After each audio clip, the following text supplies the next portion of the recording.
So, truly a cold reading this morning. Abstinence, members of Overeaters Anonymous share their experience, strength, and hope. This is a call for definition. In 1988, the World Service Business Conference passed a policy that stated, in part, abstinence in Overeaters Anonymous is the action of refraining from compulsive overeating, end quote. This was the same statement that I heard when I started in OA 12 years ago. I have always accepted this as a complete description of abstinence. It is short, precise, and leaves no room for doubt. But we are still having food fights within the fellowship. I believe there are two reasons for this. First, it is unclear to many that there is a difference between abstinence and a food plan. Second, and most importantly, we have never defined what compulsive overeating is. The food plan issue is easy to address. I have concluded that even though abstinence is the same, or should be the same for everybody, food plans vary widely. At the end of the spectrum are those who don't need one in order to maintain abstinence, while those at the other end must have a carefully timed and measured plan. Neither approach is right or wrong to me. Abstinence is our goal, and whatever one must do to achieve it is acceptable.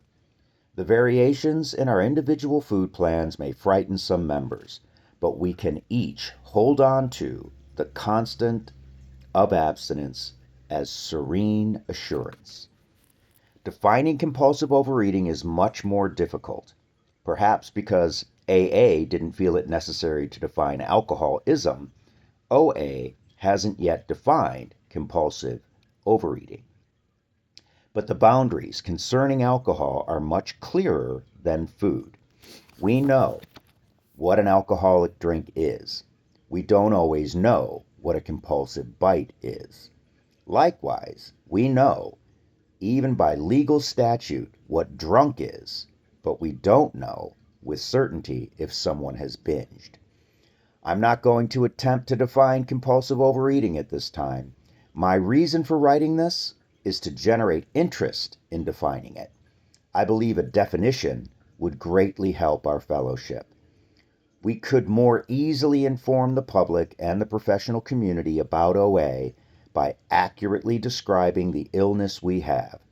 Within OA, we would retain more members as they come to understand exactly what their disease entails and accept there are no absolutes for food plans, for there are many facets of compulsive overeating. As important an issue as abstinence is, I'm convinced our program should remain rooted in the 12 steps practiced within the protective framework of the 12 traditions. Is abstinence the most important aspect of our program? My answer is decide for yourself, keeping within the spiritual nature of Overeaters Anonymous and with the help of a loving God.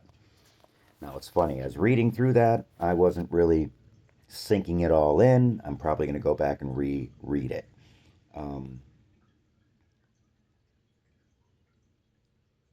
But as I was reading, I was like, okay, so I think I've been abstinent for the last 16 days.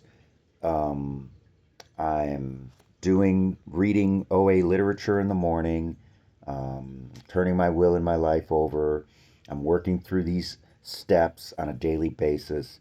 I'm not specifically interacting with my sponsor every day. I should, when I say I should, I don't want to should on myself, but maybe today I'll do my food plan and I will text my food plan to my sponsor, um, and get that communication rolling. But what I can say is I know that I have made some huge behavioral changes over the last couple weeks. Doing 3 meals a day and nearly nothing in between. I know the other night I sampled a little bit of the food that I was cooking late night. And like I said, I took a bite quick and then I realized what I did. Oh, I ate outside of the meal and then I sampled like probably three more bites of the meat because it was so good. But that's been a habit of mine forever. Eating as I'm preparing food. So that's an area that I need grace. I need to give myself grace that that's not going to be an instantaneous, never again thing. And but as long as I'm doing my due and doing my best and actually planning out 3 meals for the day, that's my abstinence. And if I slip out of there, I'm just not going to beat myself up for it. And that's all I'm going to leave it as. I mean, that was, where is it in there? Abstinence in Overeaters Anonymous is the action of refraining from compulsive overeating. It doesn't say it's refraining from, it says the action of. And the action for me is doing the planning, is doing the prayer and the reading, and that's my action. The results, if I'm perfect, if I get through a whole day with only eating bites of food during 3 specific meals during the day, then yeah, that's a super successful day. But to me, I'm, and I hope I'm not, doing super justifications here, but I don't know. Just for today, I'm going to plan 3 meals and I'm going to do my best to eat within those 3 meals today. And that's it. Have a great day.